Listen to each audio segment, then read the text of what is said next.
ॐ अज्ञानतिमिरन्दस्य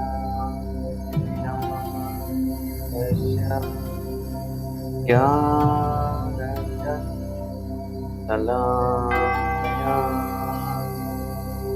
चक्षुरुन्मिलितं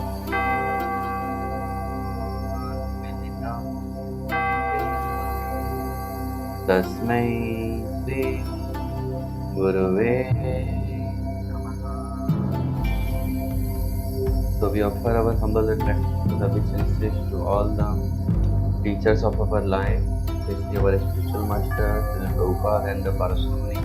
We are asking their blessings so that we will be able to learn this sacred time in a nice way and also able to utilize it in a proper way. Hare Krishna.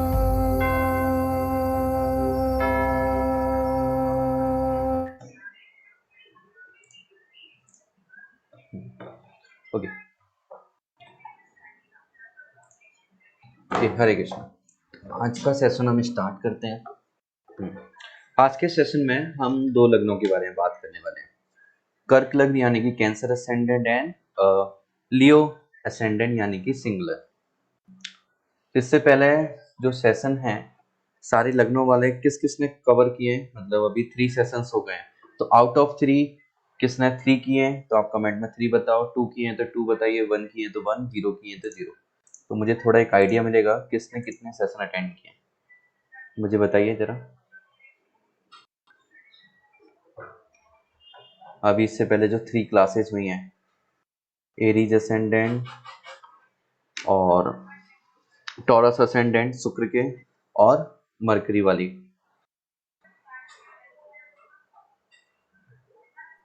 तो मैंने को एक किया था bro, वो कौन सा वाला? एरीज और ओके, एरीज स्कॉर्पियो। वाला। ओके। हाँ, एरीज स्कॉर्पियो। विजयपुर आपने कौन सी की है? मैंने तो कोई नहीं की ब्रो, ये बहुत टाइम की class. Okay okay okay, no issue. बस मुझे एक आइडिया मिल जाए तो उस हिसाब से हम डिस्कस कर सकते हैं। एंड विजयपुर आपने?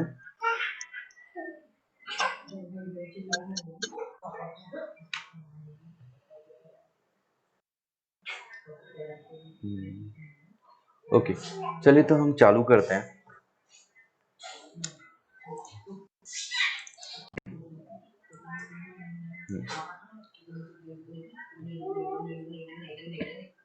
हाँ, तो यहाँ हम इसको सीखते हैं।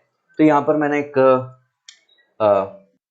मतलब स्क्रीन ली है और स्क्रीन पर मैंने एक कुंडली ली है, एक खाली, और इस खाली कुंडली में हम क्या करने वाले हैं, हम अलग अलग राशियां पुट करेंगे अकॉर्डिंग टू, सबसे पहले कर्क लग्न, कर्क लग्न के अकॉर्डिंग। तो कर्क लग्न के जो नंबर होता है वो चालू होता है 4 से। तो यहाँ 4, ये 5, फिर 6, 7, 8, 9, 10, 11, 12, 1, 2, 3। तो यहाँ जो कर्क लग्न है इसका मतलब क्या है, जो कर्क राशि है वो इनके पहले घर यानी कि लग्न वाले घर में होगी। तो एक्चुअल में क्या होता है, हम जब पैदा होते हैं या ये जो सृष्टि बनी है, इस सृष्टि के बनने के बाद जो एस्ट्रोलॉजिकल साइंस बना है, इस एस्ट्रोलॉजिकल साइंस से हम ये समझ सकते हैं कि जो भी व्यक्ति पैदा होता है तो उससे एक पर्टिकुलर जो कर्मा है वो फिक्स रहता है। तो हर व्यक्ति जो पैदा होता है उसका पर्टिकुलर लग्न होगा कुछ ना कुछ, क्योंकि टोटल 12 लग्न होती हैं, क्योंकि 12 राशियां होती हैं। तो जिस भी लग्न में व्यक्ति पैदा हो रहा है उसके हर ये जो घर है उस वो लाइफ के अलग अलग पार्ट्स को रिप्रेजेंट करते हैं, और अलग अलग पार्ट्स को रिप्रेजेंट करते हैं इसका मतलब ये राशियां अलग अलग पार्ट्स को कंट्रोल कर रही हैं। कंट्रोल कर रही है मतलब हर लाइफ के हर पार्ट से रिलेटेड, हर हिस्से से रिलेटेड, हर एरिया से रिलेटेड जो कर्मा है वो काफी हद तक फिक्स हैं, मतलब वो कर्म हमें भोगने हैं। तो किस तरह के कर्म भोगने हैं, जनरल पैटर्न क्या रहेगा हमारा, ये हम इस लग्न से हम सीख सकते हैं। जहां पर हम किसी भी प्लेनेट की बात नहीं करेंगे, इससे मतलब है कि हम ये बात नहीं करेंगे बुध कहाँ बैठा है, किस राशि में बैठा है, किस घर में बैठा है, सन किस घर में बैठा है, मंगल किस घर में बैठा है, गुरु किस घर में बैठा है, शनि किस घर में बैठा है, हम किसी की बात नहीं करेंगे। हम सिंपल एक लाइफ का पैटर्न यानी कि जो कर्मा इन्वॉल्व है इंसान के उसके लाइफ में क्या क्या कर्मा उसको फेस करने हैं, किस इंटेंसिटी में करने हैं, या वो कर्मा नलीफाई हो रहा है, किस वे में है, वो अलग चीज है, वो प्लैनेट्स के डलने के बाद आती है। लेकिन हम जो भी चीज बात करेंगे वो एटलीस्ट 60-70 या बोलना चाहिए 80-90% उसको लाइफ में वो मैच करेगी। 100% क्यों नहीं करेगी? क्योंकि 100% करने के लिए क्या होता है, यदि 100% मैच हो गई, क्योंकि हम जनरलाइज वे में बात कर रहे हैं विदाउट एनी प्लेनेट, तो 100% मैच हो गई, इसका मतलब कर्क लग्न वाले जितने लोग हैं उनकी सबकी लाइफ सेम हो जाएगी। तो हम ऐसा नहीं बोल सकते। लेकिन कर्म का जो जिंदगी का पैटर्न है, जीवन का, लाइफ का जो पैटर्न है, ये एक देख सकते हैं इन सभी की लाइफ में इनका नेचर बिहेवियर काफी हद तक सिमिलर होता है। इसको हम अभी अच्छे से समझेंगे। तो कर्क लग्न, ये जो कर्क लग्न होती है 4 नंबर की राशि, इसके जो कंट्रोलर होते हैं 4 नंबर की राशि कौन होते हैं? चंद्रमा। तो चंद्रमा की तरह इनका नेचर होगा।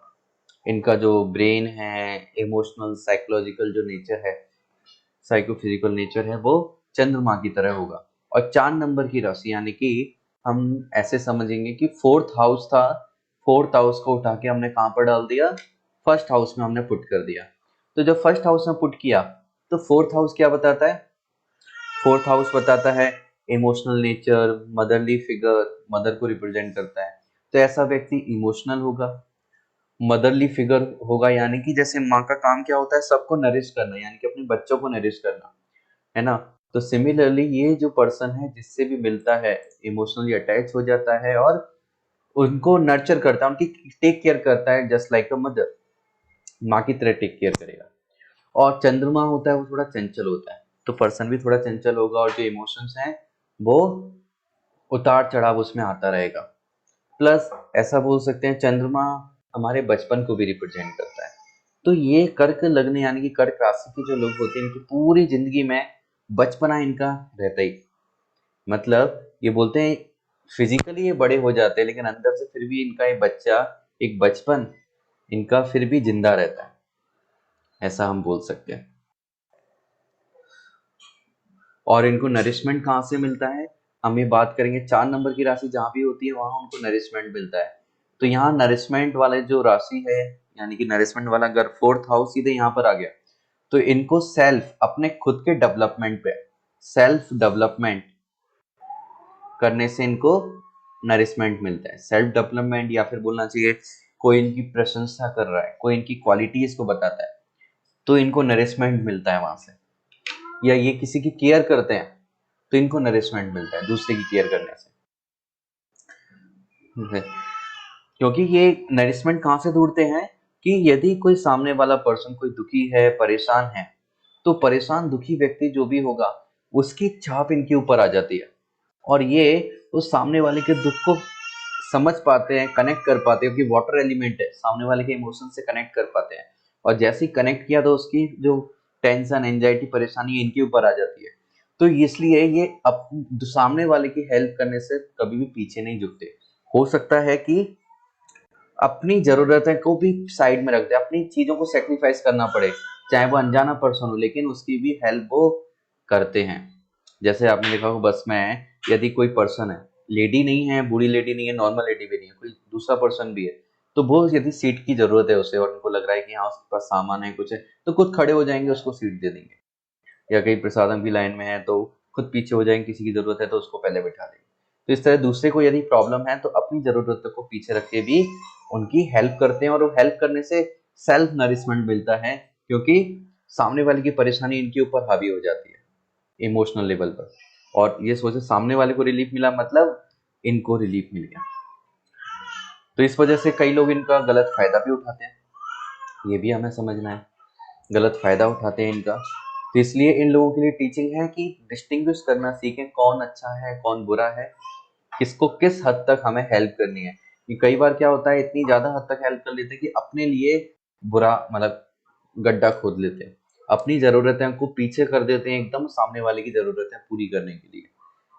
तो फिर लेकिन इनको बाद में यदि सामने वाले से सेम रेस्पेक्ट, ग्रेटिट्यूड नहीं मिलता तो इनको बहुत बुरा लगता है और ऐसा लगता है कि मेरे साथ चीटिंग हुई है, और वो इमोशनली बहुत ज़्यादा डाउन चले जाते हैं और एंजाइटी डिप्रेशन में आ जाते हैं। तो ऑल्दो हम बोलेंगे कि 4 नंबर के जो राशि हमने बात की थी गुडनेस की राशि होती है, तो गुडनेस वाले लोग होते हैं, इसलिए लोगों की हेल्प करना चाहते हैं, सच्चा दिल होता है। हाँ, 4 नंबर 4th हाउस हार्ट को भी रिप्रेजेंट करता है, तो हम बोलेंगे, और फर्स्ट हाउस ब्रेन को रिप्रेजेंट करता है। तो दिल है कहाँ पर आ गया, दिमाग पर हावी हो गया। तो ऐसे लोगों का दिल दिमाग पर हावी रहता है, दिल से सोचते हैं, दिल से काम करते हैं। अब इनका कर्मा देखते हैं। तो कर्मा के बारे में आप लोगों ने यदि अटेंड किया लेक्चर, अच्छी बात है, नहीं किया है तो याद रखिए, जहां पर भी 8 नंबर की राशि आती है उस चीज से रिलेटेड इंसान को कुछ ना कुछ लाइफ में बहुत ज्यादा ट्रांसफॉर्मेशन झेलने पड़ते हैं। ट्रांसफॉर्मेशन, ये कर्मा इन्वॉल्व रहता है, उससे रिलेटेड चीज में इंसान में बहुत ज्यादा लाइफ में अप्स एंड डाउन्स आएंगे, नेगेटिव पॉजिटिव बहुत सारी चीजें होंगी। तो कर्क लग्न के जो व्यक्ति होते हैं, 8 नंबर की राशि उनकी 5th हाउस में आती है, और 5th हाउस रिप्रेजेंट करता है एक तो चाइल्ड को। तो चाइल्ड से रिलेटेड इनको काफी प्रॉब्लम्स होती है, या प्रॉब्लम बोलेंगे, या लाइक कोई बच्चे यदि चाइल्ड से रिलेटेड इनका कर्मा रिलेटेड है, तो हो सकता है कि चाइल्ड बहुत लेट हो। जैसे कई कर्क लग्न वालों को देखा गया है कि 50 45-50 की एज में भी चाइल्ड होता है, 60 की एज में भी होता है, बहुत लेट होता है। या फिर चाइल्ड हो ही ना, इनको एडॉप्ट करना पड़े, है ना, या फिर चाइल्ड जो है उसकी मिसकैरेज हो जाए, या पहले डेथ हो जाए, या फिर ऐसा भी हो सकता है चाइल्ड ऐसा हो, एब्यूसिव हो, इनको परेशान करता हो, इन लोगों को, कर्क लग्न वालों को, ये भी पॉसिबिलिटी है। मतलब चाइल्ड की वजह से हमेशा प्रॉब्लम रहेगी। जैसे कि यदि हम कुछ एग्जांपल देखें, मुझे अभी अभी याद आए, जैसे इंदिरा गांधी जो थी, तो इंदिरा गांधी कर्क लग्न की थी, और उनको जो बेटे थे, देखेंगे उनकी प्री में बहुत जल्दी डेथ हो गई, बेटों से रिलेटेड उनको सुख उतना नहीं मिला, बच्चों से रिलेटेड। और हम बात करें, एक अभी याद आया, एक हॉलीवुड की एक्ट्रेस है, बहुत बड़ी नामी एक्ट्रेस है, एंजेलिना जोली। एंजेलिना जोली वो बच्चों से बहुत प्यार करती है, लेकिन उसका खुद का एक भी बच्चा नहीं है। उसने बहुत सारे बच्चे, आई थिंक 5 या 6 जो चाइल्ड हैं, उसको बच्चों से बहुत प्यार है, क्योंकि मदरली नेचर है ना, 4 नंबर की वजह से, तो बच्चों से प्यार है, लेकिन उसका एक खुद का एक भी बच्चा नहीं है। तो इसने 5-6 जो बच्चे हैं उसके, वो सारे अडॉप्ट किए हैं, और उनका वो ख्याल रखती है। तो बच्चों से रिलेटेड बहुत सारे कर्मा इनके जुड़े रहते हैं। और 5th हाउस किसको रिप्रेजेंट करता है, ये रिप्रेजेंट करता है हमारे लव लाइफ, रोमांस को। तो जिनका भी कर्क लग्न है, इनको बोला जाता है कि लव लाइफ, या फिर बोल सकते हैं मेल की चाहे कुंडली है तो गर्लफ्रेंड, और फीमेल की कुंडली है तो बॉयफ्रेंड, इन लोगों को अपना दिल यदि किसी को देना है तो वो मंडप में ही देना चाहिए। पहले यदि किसी को दिल दिया शादी से पहले, तो वहां पर प्रॉब्लम ही इनको फेस करनी पड़ेगी। और एक चीज और समझो कि 8 नंबर की जो राशि है, ये साइकोलॉजिकल इशू लेकर आती है। तो बच्चे से रिलेटेड साइकोलॉजिकल इशू होगा, लव लाइफ रोमांस से रिलेटेड इनको साइकोलॉजिकल इशू होगा ही होगा डेफिनेटली। तो इसलिए शादी से पहले, मंडप से पहले किसी को दिल नहीं देना चाहिए, ये इनके लिए एक लाइफ लेसन है, नहीं तो इनको साइकोलॉजिकल इशू झेलना ही पड़ेगा। ये इनका कर्मा अटैच है इनके साथ। और हाँ, 5th हाउस और किसको रिप्रेजेंट करता है, 5th हाउस रिप्रेजेंट करता है एजुकेशन को। तो एजुकेशन में अप्स एंड डाउन्स होते हैं इनके साथ। लाइक हो सकता है पहले बहुत ज्यादा टफर हो, फेल होते हो, या बिलो एवरेज एवरेज स्टूडेंट हो, और बाद में जाकर इतना एकदम टॉपर बन जाए। या फिर हो सकता है पहले एकदम टॉपर था कोई व्यक्ति, और एकदम कुछ 4-5 साल के बाद ऐसा हुआ, लाइक 4th-5th क्लास में टॉपर था, 8th क्लास में टॉपर था, लेकिन 11th-12th में ऐसा आया कि उसका ना जेई निकला, कुछ भी नहीं हो पाया, कहीं कॉलेज में एडमिशन नहीं हुआ, कॉलेज में भी एकदम डफर हो गया। तो इस तरह से एजुकेशन में भी कर्मा इनका रिलेटेड रहता है, या तो बहुत ऊपर से नीचे आएंगे, या नीचे से बहुत ऊपर जाएंगे। तो एकदम डाउनफॉल और अपफॉल इनका डेफिनेटली होगा ही होगा, ये स्पेशली इन 3 चीजों में। तो ये हम इनकी लाइफ से देख सकते हैं, कर्क लग्न वालों की लाइफ से। प्लस अब और हमने बात की थी या जाना था एक प्रारब्ध कर्मा के बारे में। तो प्रारब्ध कर्मा का हाउस होता है 6th हाउस, और 6th हाउस में अभी आ गए 9 नंबर की राशि, यानी कि 9th हाउस को हम लेकर आ गए 6th हाउस में। तो 9th हाउस को 6th हाउस में लेकर आ गए, और 6th हाउस को हम बोलते हैं प्रारब्ध कर्मा, पीके, प्रारब्ध कर्मा। प्रारब्ध मतलब प्रीवियस लाइफ से। तो इनका जो प्रारब्ध कर्म अटैच होता है वो किससे रिलेटेड होता है, 9 नंबर। 9th हाउस किसको रिप्रेजेंट करता है, फादर को। गुरु को, 9th हाउस फादर को रिप्रेजेंट करता है, गुरु को रिप्रेजेंट करता है रिलीजन, स्पिरिचुअलिटी, है ना, और हायर एजुकेशन।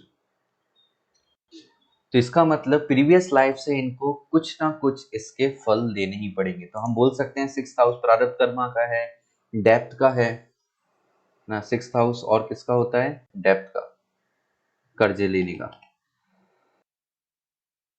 डेप्थ का है, या फिर ये डेप्थ मतलब लोन भी हम उसको बोलते हैं।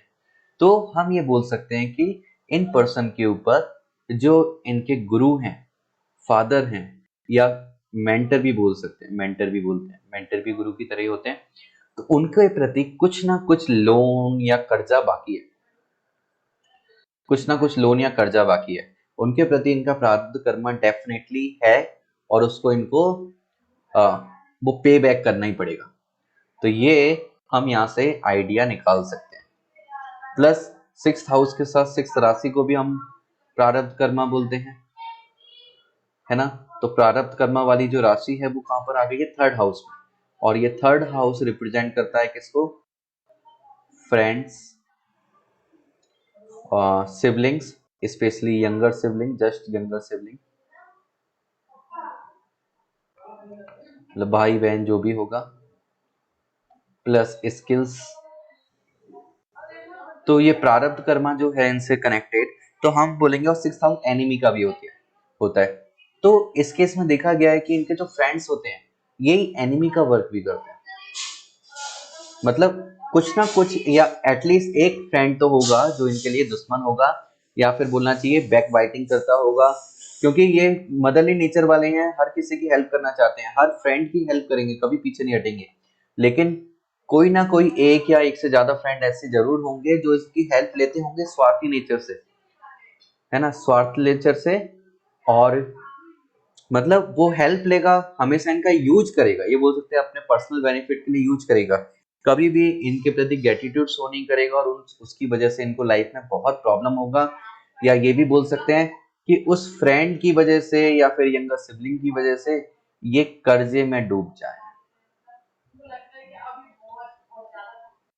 कर्जा हो जाए, यानी कि लोन हो जाए या डेप्ट हुई कर्जा उसके पास आ जाए। तो ये इनको फ्रेंड से सावधान रहना चाहिए कि किसके साथ मुझे ज्यादा घुलना है, किसके साथ नहीं घुलना है, ये इनको डिस्टिंग्विश हमें करना चाहिए। और यंगर सिबलिंग का भी यही रीजन है। और हम देख सकते हैं 3rd हाउस यानी कि 3rd नंबर की राशि, तो 3rd हाउस कहाँ आ चुका है, 12th हाउस में, और 12th हाउस भी किसका होता है, लॉस का। तो इसका मतलब कोई ना कोई फ्रेंड होगा या यंगर सिबलिंग है, तो उसकी वजह से इनको लाइफ में लॉसेस झेलने ही पड़ेंगे, डेफिनेटली ये पक्का है। किसी भी कर्क लग्न वाली कुंडली उठा के देखो, यदि वो 40-50 साल की जी चुका है तो उसकी लाइफ में आप बात कर सकते हो कि ये इवेंट हुआ ही होगा उनके साथ। ओके, इसको थोड़ा सा क्लियर करते हैं हम।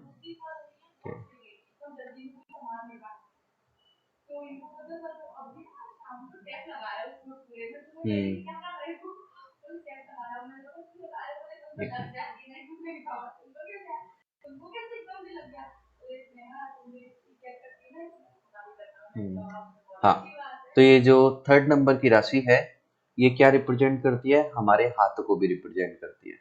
और जो 12th नंबर का हाउस है ये किसको रिप्रेजेंट करता है, और डोनेशन को रिप्रेजेंट करता है। तो ऐसे लोगों को ना हाथों से डोनेशन करना बहुत पसंद है, हाथों से डोनेशन करना, है ना, मतलब ये कभी भी डोनेशन करेंगे तो अपने हाथों का इन्वॉल्वमेंट चाहते हैं, लाइक ऐसे बोल सकते हैं कि कैश में डोनेशन करते हैं, या फल का हाथ से डोनेशन करेंगे, या किसी सामान का हाथ से करेंगे। तो ऐसा हम बोल सकते हैं। और ऐसा भी बोल सकते हैं 3rd हाउस को सबकॉन्शियस माइंड भी बोला जाता है, 3rd राशि को, तो सबकॉन्शियस माइंड को भी रिप्रेजेंट करती है। तो सबकॉन्शियस माइंड में रहता है इनके कि मुझे डोनेशन करना ही है लाइफ में, किसी भी तरह से करना है, पर डोनेशन मैं करूंगा ही करूंगा। तो इसलिए ऐसे लोग डोनेशन के लिए बहुत ज्यादा पॉजिटिव रहते हैं, इनको बहुत अच्छा लगता है डोनेशन करना। तो ये हमने इसके बारे में बात की। अब बात कर लेते हैं 5 नंबर की राशि कहां पर आ गई, 2nd हाउस में। और 5 नंबर की राशि यानी कि 5th हाउस हम उठा के लेकर आ गए कहां पर, सेकंड हाउस में, और सेकंड हाउस किसका होता है? फैमिली का। तो फैमिली को हम बोलेंगे, और फिफ्थ हाउस किसका बोलते हैं हम? एजुकेशन का, टैलेंट्स का, है ना, टैलेंट्स, एजुकेशन। तो हम ये बोल सकते हैं कि इन लोगों की जो फैमिली होगी वो एजुकेटेड फैमिली से बिलोंग करते हैं, ये हम बोल सकते हैं, क्योंकि फिफ्थ हाउस उस पर आ चुका है, सेकंड हाउस में फैमिली को रिप्रेजेंट करता है। प्लस हम ये भी बोल सकते हैं फिफ्थ हाउस किसका होता है? सूर्य का होता है, राजा का। तो इन जो फैमिली है, उस फैमिली को आसपास के जो लोग होंगे एज ए राजा की तरह रेस्पेक्ट करते होंगे। राजा मतलब एक लीडर की तरह रेस्पेक्ट करते होंगे। ऐसा नहीं कि जरूरी नहीं है उनके पास अरबपति हो या लखपति भी हो सकता है गरीब गरीब हो बहुत ज्यादा, या भिखारी हो उनकी फैमिली के मेंबर्स, लेकिन वो भिखारियों का राजा होगा, भिखारियों का लीडर होगा। मतलब आसपास के लोग उसको लीडर की तरह देखेंगे और उनको फॉलो करेंगे, उनसे गाइडेंस लेंगे। इस तरह की फैमिली मेंबर होंगे यहाँ पर। और हम क्या बोल सकते हैं, 5 नंबर यहाँ पर है, तो 5 नंबर सूर्य होता है, यानी हमारा कॉन्फिडेंस भी होता है। तो इन लोगों को अपनी फैमिली से कनेक्ट होकर कॉन्फिडेंस मिलता है। फैमिली मेंबर से, फैमिली के लिए जब ये कुछ करते हैं तो इनका कॉन्फिडेंस इंक्रीज होता है। और 5 नंबर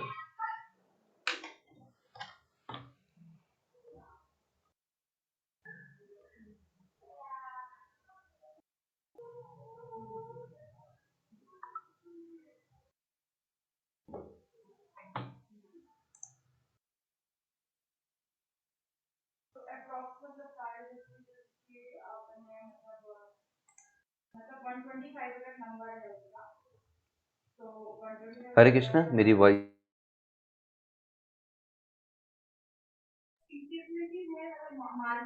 हरे कृष्णा, मेरी वॉइस आ रही है? यस प्रभु। हाँ, एक्चुअली लाइट चली गई तो वाईफाई बंद हो गया।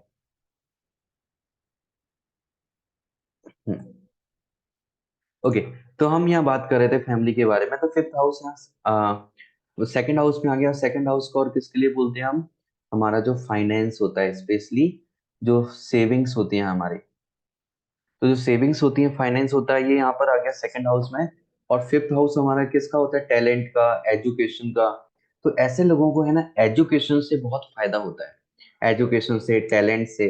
और फिफ्थ हाउस को हम काउंसलिंग और टीचिंग का भी बोलते हैं।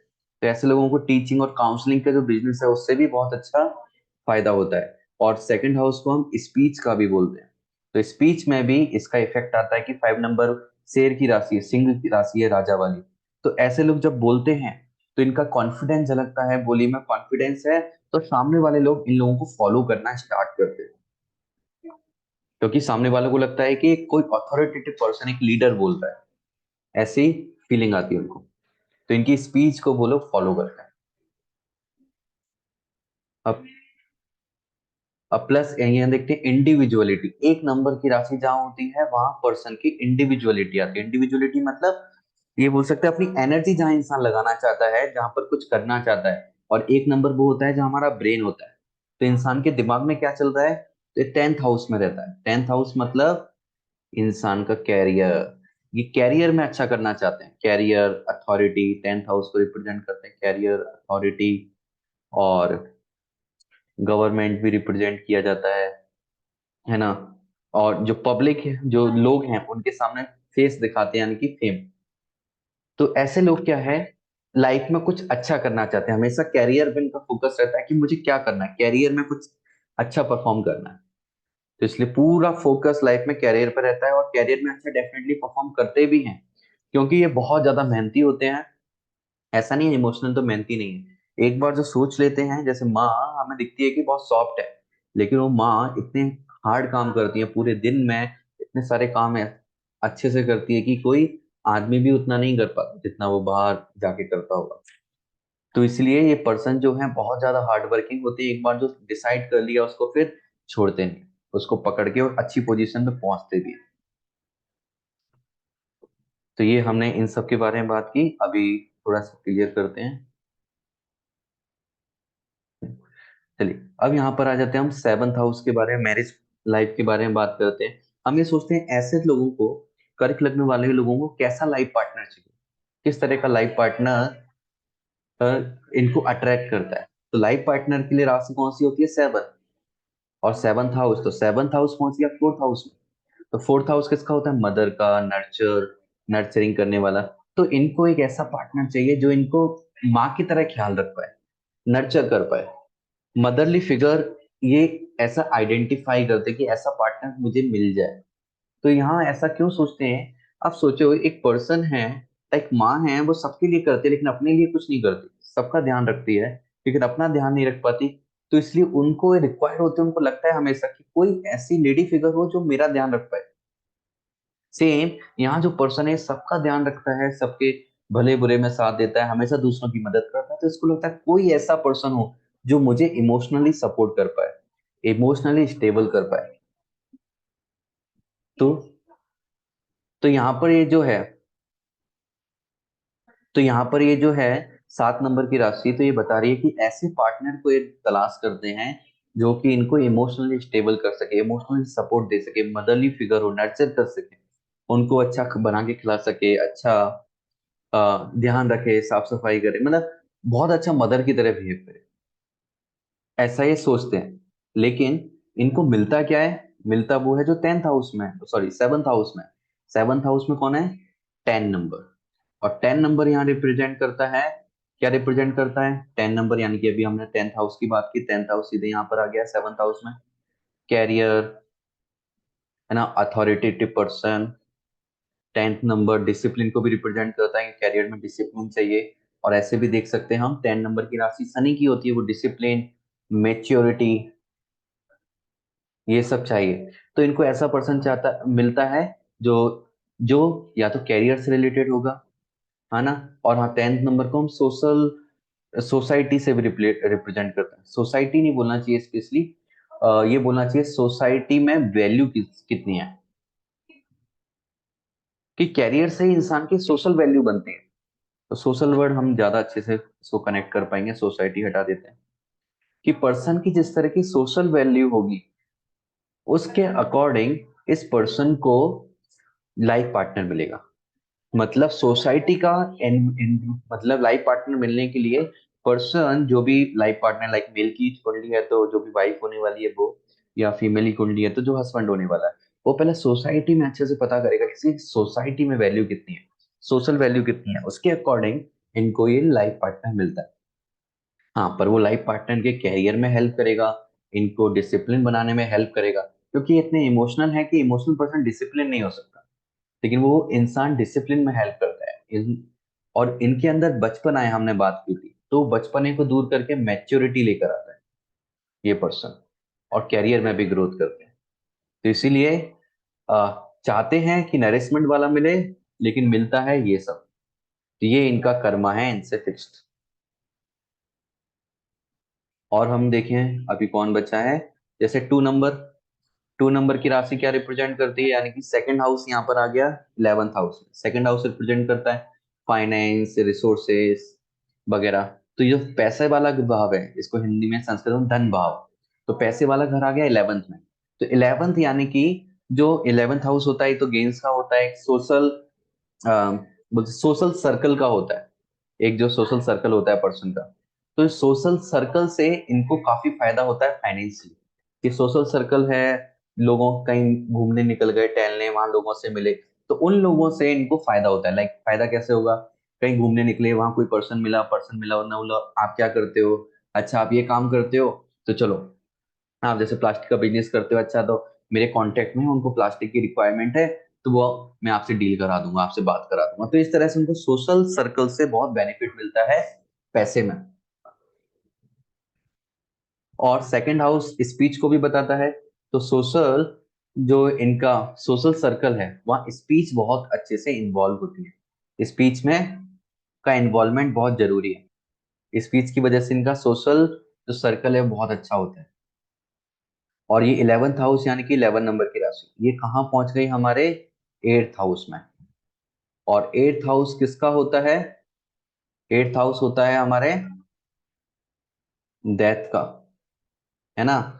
बहुत ज्यादा ट्रांसफॉर्मेशन, अप्स एंड डाउन, मतलब 8th नंबर की राशि के बारे में हमने जो बात की थी, बहुत सारे अप्स एंड डाउन्स आते हैं। तो इनका जो गेन्स है, 11th हाउस गेन्स का होता है, कितना फायदा मिलने वाला है उनको कैरियर से। तो ये जो गेन्स है, इस गेन्स में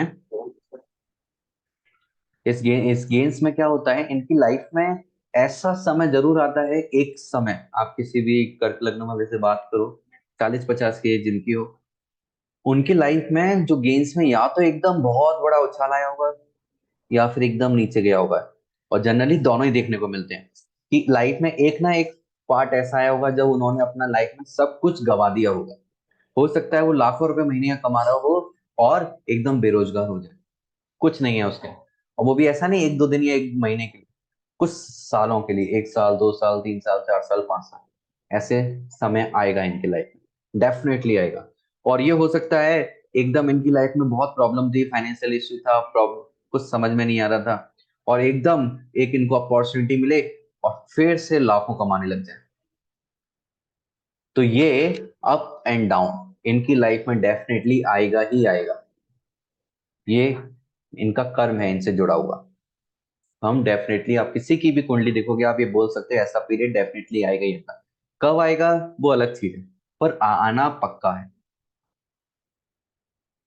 हाँ, अब ये देखते हैं हम 12 नंबर की राशि, 9th हाउस में। 9th हाउस किसका होता है? फादर का। तो फादर हम बोलेंगे, फादर 12th हाउस को क्या बोलते हैं? लॉस्ट, खो जाना, वैभव, खर्चीला।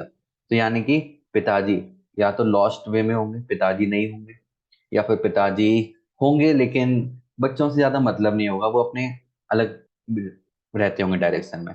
या 12th हाउस में हो सकता है वो हाईली स्पिरिचुअल, क्योंकि 12th हाउस मुक्ति का भी होता है और स्पिरिचुअल गुरु का घर है, गुरु की राशि है, तो हाईली स्पिरिचुअल भी हो सकते हैं। तो हाईली स्पिरिचुअल होंगे तभी मटेरियली कुछ उनको ज्यादा अटैचमेंट नहीं होगा बच्चे से, हाईली स्पिरिचुअल होंगे। या फिर ये भी बोल सकते हैं 12th नंबर की जो राशि है ये एडिक्शन भी देती है, तो पिताजी को बहुत ज्यादा एडिक्शन भी हो सकता है, negative addiction like drinking, smoking, इन सब का एडिक्शन भी हो सकता है। तो ये हम चीजें बोल सकते हैं जनरलाइज में। आई थिंक सारी चीज कवर हो गई। हाँ, तो ये एक लाइफ पैटर्न है, और ये तो मैंने बताया, कुछ कुछ चीजें ही बताई। आप यहाँ हर चीज को अलग अलग तरीके से रिलेट करो तो यहाँ इन्फानाइट चीजें निकलेंगी और सीखने को मिलेगा। जैसे कि यदि हम इसके बारे में बात करें, 4th हाउस के बारे में, यहाँ 7 नंबर की राशि आ रही है। 7 नंबर की राशि आ रही है यानी कि हम बोलेंगे 7 नंबर ट्रेड, बिजनेस को रिप्रेजेंट करता है, और ये 4th हाउस मदर का है, माँ का। तो इनकी जो माँ होंगी उनको आप बिजनेस सेंस बहुत अच्छा हो, वो यदि बिजनेस फील्ड में आ जाएं तो अच्छे से मैनेज कर सकती हैं ट्रेडिंग बिजनेस, यानी कि वो कुछ भी सामान है उसको बेचना, या फिर बोल सकते हैं एक कम्युनिटी है उसको चलाना, सबके साथ रिलेशन बना के, क्योंकि 7 नंबर रिलेशनशिप को भी बताता है। तो ये सब इनकी माँ के अंदर एक, मतलब जन्म से ही क्वालिटी होगी। हम्म। और हम ये बोल सकते हैं कैरियर के बारे में, कैरियर वाला तो 10th हाउस था, कहाँ गया? 7th हाउस में। 7th हाउस किसको बोलता है? बिजनेस को, ट्रेड को, है ना, बिजनेस ट्रेड। तो बिजनेस ट्रेड, तो ऐसे लोग हैं ना कैरियर में क्या ढूंढते हैं? बिजनेस को ज्यादा प्रायोरिटी देते हैं, ट्रेडिंग को ज्यादा प्रायोरिटी देते हैं। बल्कि ऐसा भी बोलना चाहिए 7th हाउस जो होता है कॉमन पीपल, कॉमन लोगों का होता है। कॉमन लोग, या फिर बोलना चाहिए हम कॉमन लोग मतलब क्या, कि एक पर्सन स्टेज पे खड़ा हुआ है और सामने है, वो कौन है? सामने ऑडियंस है, तो वो ऑडियंस को हम कॉमन पीपल बोल रहे हैं। तो स्टेज, स्टेज से हम बोल सकते हैं प्रेजेंटेटर।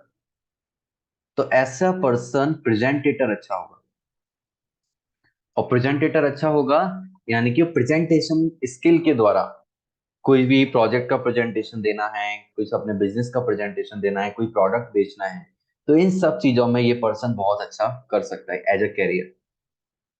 और प्रेजेंटेशन लाइक टीचिंग भी एक प्रेजेंटेशन का ही कैरियर है। तो हमने देखा 5th हाउस सेकंड में चला गया, यानी टीचिंग से पैसा भी बढ़ेगा और टीचिंग कैरियर में भी है, तो ऐसा पर्सन टीचिंग, काउंसलिंग ये बहुत अच्छे से कर सकता है। तो देखिए हमने इतनी सारी चीजें अभी बात की, केवल विदाउट एनी प्लेनेट, केवल लग्न के बेसिस पर कौन सी राशि किस घर को कंट्रोल कर रही है। तो इतने से ही हमने इतनी सारी चीजें इसमें बता दी। और ये तो बहुत छोटी छोटी चीजें हैं जो मैंने अभी बताई हैं। ऐसे ही जब हम बैठेंगे सोचेंगे एक दूसरे घर का राशि का कनेक्शन देखेंगे अलग अलग लॉजिक से, अलग अलग जो पॉइंट्स मैंने लिखवाए हैं राशियों में, उससे आप कनेक्ट करोगे, अलग अलग घर के पॉइंट से कनेक्ट करोगे, तो आपको बहुत सारी सैकड़ों हजारों चीजें मिलेंगी और इंसान को आप डीपली अच्छे से समझ सकते हो, और आपकी जो भी लग्न है आप अपने आप को भी अच्छे से समझ सकते हो। ओके, तो ये हमने कर के बारे में बात की है। अब थोड़ा हम सिंह लग्न के बारे में बात कर लेते हैं।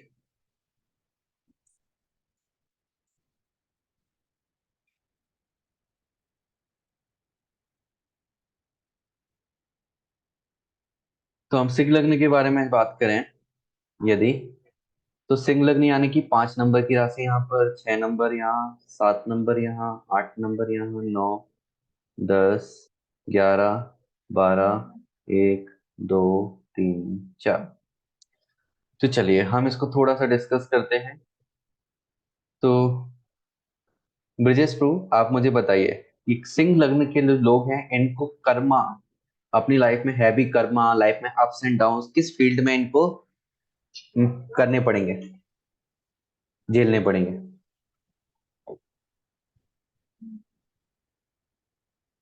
हाँ ब्रिजेश प्रभु, आपकी आवाज नहीं आ रही। प्रोजेक्ट हाँ, कैरियर के रिगार्डिंग बहुत अप्स एंड डाउन्स हो जाएंगे।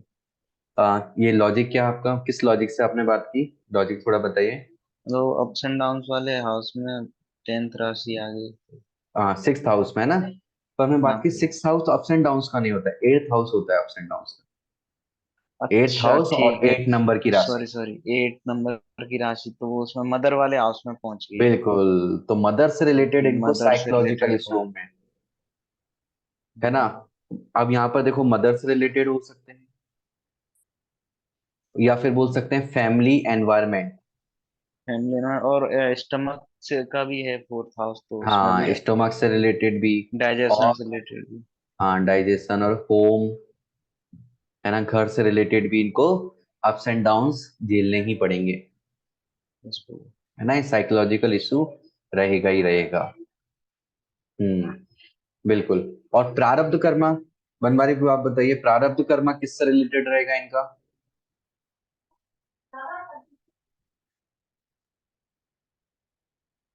प्रारब्ध तो 9th हाउस में देखते हैं ना।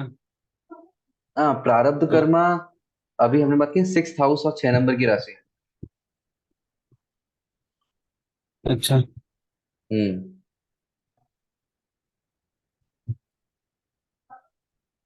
6th हाउस में 10 आ गया तो कैरियर से रिलेटेड जो है बिल्कुल। उसमें उनको प्रारब्ध का आएगा। और हाँ, कैरियर से फादर, रिलेटेड प्रारब्ध कर्म आएगा। और फादर भी कर सकते हैं कभी कभी। हाँ, मटेरियल लेवल पे लाइक फादर जब प्रोफेशन के लिए गाइड करते हैं तो फादर बोल सकते हैं। और कैरियर से रिलेटेड आएगा, यानी कैरियर की वजह से, इनके कैरियर की वजह से इनके ऊपर क्या होगा, लोन होगा, डेप्थ इनको झेलना ही पड़ेगा, है ना। ये हम बोल सकते हैं डेफिनेटली। कर्मा अटैच है, पैदा हुए अटैच हो गया, जितने भी सिंह लग्न वाले होंगे ये होगा ही होगा डेफिनेटली। या तो फिर मेरा ऐसा, यही है। हाँ हाँ, और या ऐसा भी बोल सकते हैं यदि कोई जॉब में है, सपोज बिजनेस नहीं किया, तो जॉब में ये लोन डेप्थ का नहीं होता, तो वहां बॉस के साथ, तो 10th को हम बॉस से भी रिप्रेजेंट करते हैं कि बॉस के साथ कर्मा होगा, बॉस की वजह से वो पर्सन भी बहुत ज्यादा परेशान होगा। और यहाँ पर हम बोलेंगे 6 नंबर कहाँ आ रहा है, 2nd हाउस में। 2nd हाउस किस लिए होता है, फैमिली से रिलेटेड, फैमिली के प्रति इनका कर्मा होगा। या बोल सकते हैं फैमिली में एक मेंबर ऐसा कुछ हो, कोई होगा जो कि उनका एनिमी की तरह वर्क करेगा, है ना। फाइनेंस, फाइनेंस के साथ भी इनकी प्रॉब्लम होगी, है ना। स्पीच, ये भी प्रारब्ध कर्मा हमें बताएगी। और 6 नंबर की राशि हम बोलते हैं कन्या राशि है मरकरी की, जो कि बहुत एनालिटिकल है। तो ये फैमिली वालों के साथ रिलेशन लोगों का कैसा रहता है, बहुत एनालिटिकल, यानी कि एनालिसिस बेसिस पे रहता है, बहुत ज्यादा इमोशनल बेसिस पे रिलेशन नहीं रहेगा ना। और हम ये बोल सकते हैं 6 नंबर एनालिटिकल, इनका जो स्पीच है ये भी बहुत तोल मरोड़ के बोलेंगे, मतलब सोच के, पूरा कैलकुलेट करके, कैलकुलेशन के बाद कौन से शब्द कैसे किस आवाज में बोलना चाहिए, ये कैलकुलेशन के साथ इनकी स्पीच होती है। है। तो सेकेंड हाउस तो वो सेविंग्स वाला भी होता है ना? हाँ, फाइनेंस सेविंग्स। ये भी अप एंड डाउन रहेगा मतलब? हाँ तो बिल्कुल अप एंड डाउन, मतलब उसमें कम ज्यादा नहीं बोलना चाहिए, बल्कि ये बोलना चाहिए सेविंग्स है। सेविंग्स कहाँ जाएंगी? 6 हाउस यानी कि लोन्स में जाएंगी, कर्जे में जाएंगी। या फिर बोल सकते हैं एनिमी के पास जाएंगी, दोस्त हो सकता है फैमिली में एनिमी हो गई, या फिर कैरियर जो है, कैरियर में बॉस हो, या फिर कैरियर में ही कोई एनिमी हो, कोई लाइक कलीग वगैरह, या कुछ प्रॉब्लम हो जाए, या 6 हाउस कोर्ट केसेस को भी बताता है, कैरियर से रिलेटेड कोर्ट केसेस हो जाए, तो जो सेविंग्स है वहां पर खर्च हो जाएगी, मतलब काफी सेविंग वहां खर्च होगी डेफिनेटली। मतलब सेविंग उसकी लॉस होनी है कर्जे में, लोन में, अच्छा लाइफ के अच्छा। किसी एक फेज में। हाँ हो रहा है प्रभु, हो रहा है, सब हो रहा है। हम्म। और फिफ्थ हाउस हमारा लग्न में आ गया, यानी कि फिफ्थ हाउस सीधे फर्स्ट हाउस में आ गया। फिफ्थ हाउस किसको बताते हैं? एजुकेशन को। तो हाईली एजुकेटेड पर्सन होंगे, ये हम बोल सकते हैं, है ना। एजुकेशन से सेल्फ कॉन्फिडेंस बढ़ेगा, ये भी हम बोल सकते हैं। एजुकेशन से सेल्फ कॉन्फिडेंस बढ़ेगा, प्लस स्किल्स, टैलेंट्स, और जो हम ये बात करें, ये चाइल्ड का भी होता है फिफ्थ हाउस। तो चाइल्ड का होता है, तो जब भी लाइफ में चाइल्ड आएगा, तो चाइल्ड आने के बाद इनका जो सेल्फ डेवलपमेंट है, पर्सनालिटी में बहुत सुधार आएगा, कॉन्फिडेंस बहुत बढ़ेगा।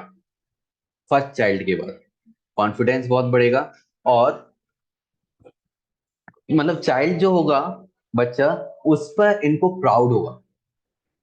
और चाइल्ड के घर में क्या है? 9 नंबर की राशि है। 9 नंबर क्या बताता है? स्पिरिचुअलिटी। तो स्पिरिचुअल पर्सन होने का चांस है। स्पिरिचुअल नहीं भी बोल होगा वो पर्सन, तो फिलोसफिकल जरूर होगा, क्योंकि 9 नंबर फिलोसफी को एक्चुअली रिप्रेजेंट करता है। फिलोसफिकल मतलब दुनिया क्यों है, मैं क्यों हूँ, ये समाज क्यों है, क्या करना है, ये ऐसा फिलोसफिकल नेचर होगा, तो स्पिरिचुअल होने की बहुत चांस है। और प्लस लेकिन 9 नंबर हायर एजुकेशन को रिप्रेजेंट करता है, तो चाइल्ड बहुत ज्यादा अच्छा हायर एजुकेटेड होगा। और हायर एजुकेशन की वजह से ही पिताजी को घमंड होगा, प्राउड होगा, मतलब प्राउड बोल सकते हैं, गर्व होगा। घमंड एक नेगेटिव वर्ड हो गया, गर्व होगा अपने बच्चे के ऊपर। और ये 5 सिंह लग्न के जो लोग होते हैं, इनको अब पहला बच्चा, इनको बेटा ही चाहिए होता है, इनकी बहुत डिजायर होती है। क्योंकि क्योंकि बेटा क्यों चाहिए? एक तो खुद पुरुष लग्न, पुरुष राशि हो गई, और यहाँ पर भी पुरुष राशि हो गई, तो बेटा चाहिए इनका बहुत हाई, मतलब डिजायर होती है, बहुत हाई डिजायर। और यदि गुरु में कोई नेगेटिव एस्पेक्ट वगैरह नहीं है, तो डेफिनेटली वो पूरा भी होता है। और अब हम यहाँ देखें, हाँ, ये कैसा लाइफ पार्टनर ढूंढते हैं लाइफ में? बताइए, क्या हम रिलेट कर सकते हैं? 7 नंबर थर्ड हाउस में आया, तो कैसा लाइफ पार्टनर चाहिए? ब्रिजेश को आप बताइए। कोई स्पीच नहीं वाला कनेक्ट प्रभु, कर बोलने, पा रहा। हाँ कम्युनिकेशन वगैरह प्रभु अच्छा होना चाहिए। हाँ, एक ऐसा जैसा कम्युनिकेशन अच्छा हो। और ब्रिजेश को कुछ बता रहे थे। नहीं, मैं तो ये कह रहा था, मैं नहीं रिलेट कर पा रहा थर्ड हाउस से। Okay okay okay. तो थर्ड हाउस क्या रिप्रेजेंट करता है? एक तो कम्युनिकेशन स्किल, और फ्रेंड्स। ऐसा पार्टनर जो है एज अ फ्रेंड रहे, मतलब इनको एक दोस्त की कमी महसूस होती है, एक सच्चे दोस्त की, तो ये चाहते हैं कि एक लाइफ पार्टनर मुझे मिले जो कि एज अ फ्रेंड मेरे साथ जिंदगी भर रहे, है ना। थर्ड हाउस करेज का भी होता है, तो ऐसा लाइफ पार्टनर चाहिए जो मुझे करेज दे सके, क्योंकि दोस्ती तो करेज देते हैं। लाइफ पार्टनर से वो करेज चाहते हैं, कम्युनिकेशन स्किल चाहते हैं, फ्रेंडशिप चाहते हैं, ये सब वो चाहते हैं अपने लाइफ पार्टनर। मनवारी में भी ये सही है क्या? आपकी ऐसी डिजायर थी? हाँ प्रभु सही है ये तो। हाँ, पर उन्हें मिलता क्या है, वो यहां से हम देखते हैं। 7th हाउस में कौन से नंबर की राशि है? 11 नंबर की राशि। 11 नंबर की राशि किसकी होती है? एक्वेरियस, कुंभ राशि, जिसको सैटर्न, शनि भी कंट्रोल करते हैं, और हमने बात की थी राहु भी रिप्रेजेंट करते हैं। राहुल। मतलब इसेंट्रिक, थोड़ा अलग चीजें करने वाले। तो ऐसे लोग मिलते हैं, मतलब ऐसा लाइफ पार्टनर हमें मिलता है। सैटर्न की तरह क्या होगा? थोड़ा डिसिप्लिन वाला होगा, मेच्योरिटी वाला होगा, इस तरह का होगा, गंभीर होगा। लेकिन राहु का उसमें प्रभाव आ जाता है। तो राहु क्या बताता है? इल्यूजन। इल्यूजन मतलब जो दिखता है वैसा होता नहीं है। तो ऐसा हो सकता है दुनिया के सामने ये लाइफ पार्टनर, लाइक ऐसा भी हो सकता है, लाइक दुनिया के सामने रिलेशन बहुत अच्छा दिखता है लेकिन असली में रिलेशन बहुत अच्छा नहीं है, बहुत खटपट होती है। या दुनिया के सामने बहुत बुरा दिखता है लेकिन असली में बहुत अच्छा है। एकदम इल्यूजन में, कि सामने दुनिया के कुछ और दिखेगा, असली में कुछ और। व्यक्ति सामने कुछ और दिखता होगा अकेले में, अच्छा ये ऐसा ऐसा है, लेकिन अकेले में कुछ और होगा। साइकोलॉजिकल अलग अलग इमोशनल इशू होंगे। लेकिन राहु है तो उसमें ऐसा कुछ टैलेंट होगा जो नॉर्मल लोग नहीं कर पाते, क्योंकि राहु स्पेशल टैलेंट देता है, यूनिक टैलेंट बोलते हैं ना, लाइक साइंटिफिक चीज देगा, या आर्टिस्ट में आर्ट से रिलेटेड चीजें हैं तो आर्ट से रिलेटेड चीजें बहुत अच्छी देगा, जो कि हर पर्सन के लिए करना आसान बात नहीं है। एक्स्ट्रा ऑर्डिनरी चीज देता है, ऐसा कुछ ना कुछ लाइफ पार्टनर में जरूर होगा। तो ये कर्मा अटैच है कि ऐसा लाइफ पार्टनर मिलेगा ही मिलेगा।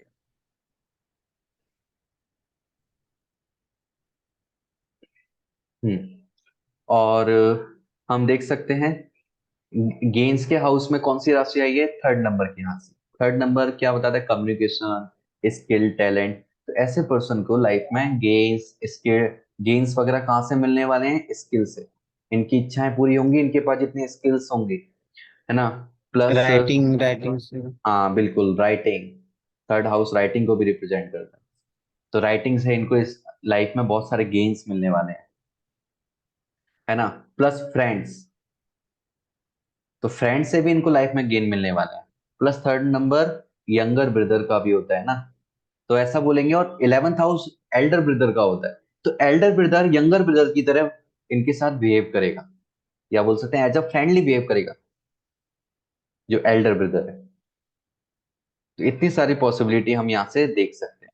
अब ऐसे लोगों को इमोशनल नरिशमेंट कहाँ से मिलता है, सिंह लग्न वालों को। तो 4 नंबर की राशि हम देखेंगे। तो 4 नंबर की जो राशि है, इमोशनल नरिशमेंट, ये कहाँ होता है, 12th हाउस में। 12th हाउस किसको रिप्रेजेंट करता है, मेडिटेशन। सो मेडिटेशन में होंगे तो इनको इमोशनल नरिशमेंट मिलेगा, बहुत calmness. 4th house happiness, calmness इसका होता है, कामनेस हैप्पीनेस फील होती है। आइसोलेटेड प्लेसेस, या इनकी लाइक फॉरेन ट्रेवल हो गया, या आइसोलेटेड एकांत भाव में, एकांत में जाके इनको अपने आप से कनेक्टेड नरिशमेंट फील होता है कि हाँ मेरी जो टेंशन है, एंजाइटी, उनसे मैं बाहर निकल रहा हूँ, हील हो रही है मेरी बॉडी, नरिशमेंट मिल रहा है, हैप्पीनेस आ रही है। आइसोलेटेड फील्ड, आइसोलेटेड प्लेसेस में इनको नरिशमेंट मिलता है। सेकंड हाउस 10th हाउस में आ गया। सेकंड हाउस क्या बताता है, स्पीच को। तो स्पीच से, इनकी बोली से इनके कैरियर में ग्रोथ होता है, स्पीच से कैरियर में ग्रोथ होगा, या कैरियर जो है स्पीच से रिलेटेड होगा, स्पीच से रिलेटेड। और सेकंड हाउस फेस को भी बताता है, तो फेस से रिलेटेड भी होता है, यानी कि चेहरा देख के ही सामने वाला मतलब प्रसन्न हो जाता है, या इनके काम बन जाते हैं। या फिर जैसे एक बार देखा गया, एक प्लास्टिक सर्जन था, फेस की सर्जरी करता था, सिंह लग्न वाला, तो फेस से रिलेटेड उनका वर्क था। और इनका जो इंडिविजुअलिटी कुछ ऐसा, मतलब ब्रेन इनका कहाँ वर्क करता है, एक तो हायर एजुकेशन, है ना, स्पिरिचुअलिटी, या फिर बोल सकते हैं इनको सबसे अच्छा लगता है इनका जो ईगो सेटिस्फाई होता है किसमें, मेंटर बनने में लोगों का, या फिर फादर फिगर, फादर, गुरु, ये किसी की बनना चाहते हैं, मतलब लोगों को गाइड करना चाहते हैं। क्योंकि 9th हाउस किसका होता है, फादर का, गुरु का, मेंटर का। तो इनको दिमाग होता है कि मुझे ऐसा बनना है ना। 12th नंबर की राशि है वो कहाँ जाती है, 8th हाउस में। 8th house ups and downs का होता है, हमारे कर्मा जो हमने लाइफ में फेस करने हैं। 12th नंबर क्या होता है, foreign land, isolated places, meditation, spirituality, इन सबको बोल सकते हैं। तो ऐसा बोल सकते हैं 12th हाउस कैसे मेडिटेशन बोलते हैं। तो जब भी ये मेडिटेशन करेंगे तो इनकी लाइफ में बहुत ज्यादा ट्रांसफॉर्मेशन आएगा, इनकी लाइफ में बहुत ट्रांसफॉर्मेशन आएगा जब भी ऐसा मेडिटेशन वगैरह करते हैं ना। और हम ये भी बोल सकते हैं कि लाइक आइसोलेटेड प्लेसेस पे जाते हैं तो इनकी लाइफ में ट्रांसफॉर्मेशन आएगा, और ये मतलब पूरी तरह से चेंज हो जाएंगे जब भी फॉरेन ट्रेवल पे जाएंगे, या कहीं दूर आइसोलेटेड प्लेस लाइक जंगल हो गया, हिमालय हो गया, इन जगह दूर दूर जगह जाएंगे, अकेले जाते हैं तो इनकी लाइफ में बहुत ज्यादा चेंजेस आने के पूरे चांस हैं, इनकी लाइफ में चेंज आएंगे, ट्रांसफॉर्मेशन आएगी। हम्म। तो इतना सारी चीजें हम यहाँ पर बोल सकते हैं इन लोगों के लिए। अब देखिए यहाँ पर, अब थोड़ा मैं इसमें एक मैजिक भी दिखाता हूँ, यानी कि हम इसका फायदा भी कैसे उठा सकते हैं। सपोज किसी की मैरिज लाइफ, सिंह लग्न वाले की मैरिज लाइफ अच्छी नहीं चल रही, तो मैरिज लाइफ में राशि कौन सी है? 11 नंबर की राशि। मतलब हम 11 नंबर की जो राशि है इसका यूटिलाइजेशन करेंगे तो मैरिज लाइफ 7th हाउस अच्छा हो जाएगा। तो 11 नंबर की राशि क्या बताती है? Social, social work, social circle. तो ऐसे पर्सन यदि सोशल वर्क करता है, यदि उसने सोशल वर्क में अपना इंटरेस्ट दिखाया, सोशल वर्क में ज्यादा एक्टिव हो गया, तो 7th हाउस एक्टिव हो जाएगा और अच्छा होना चालू हो जाएगा, क्योंकि कर्मा है। या तो सोशल वर्क में निकालो या फिर वाइफ के प्रति निकालो। तो सोशल वर्क करने से पर्सन की मैरिज लाइफ अच्छी होगी। तो इस तरह से हम देख सकते हैं, बहुत सारे अलग अलग एंगल से हम एनालाइज कर सकते हैं इसको, और हजारों चीजें हम आइडेंटिफाई कर सकते हैं अपने बारे में, अपने साथ रह रहे हैं उनके बारे में, दूसरों के बारे में। तो इस तरह से हमने आज दो लग्नों के बारे में बात की, सिंह लग्न तो और ये पूछ रहा था, हाँ। इसमें प्रारब्ध का थोड़ा बताइए ना, कि पास्ट वाला थोड़ा सा, जैसे उसमें आपने बताया था हम्म। कि गुरु के प्रति आपका जो है वो कुछ, हम्म। तो ओके, इसमें क्या है? एक मिनट, मैं दोबारा स्क्रीन शेयर करता हूँ।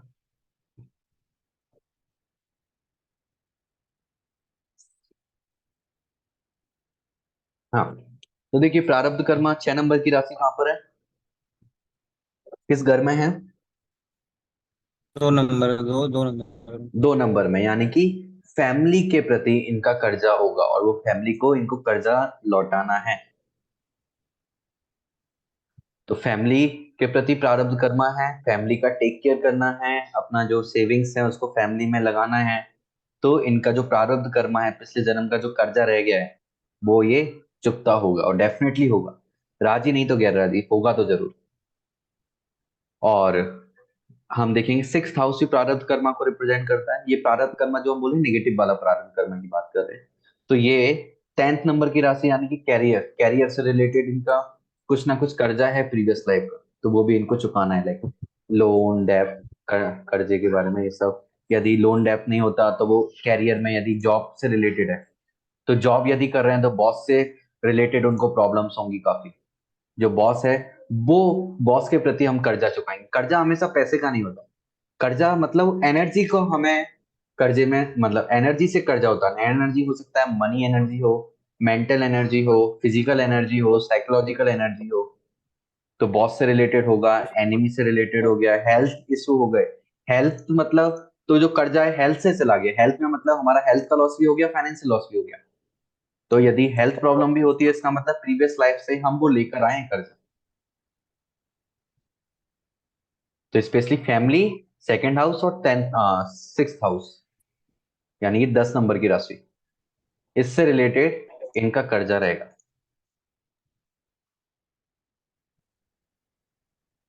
Okay bro. ओके। ओके, और एनी अदर डाउट?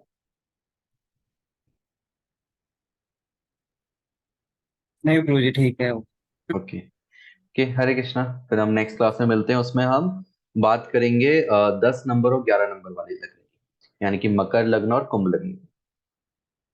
हरे कृष्णा।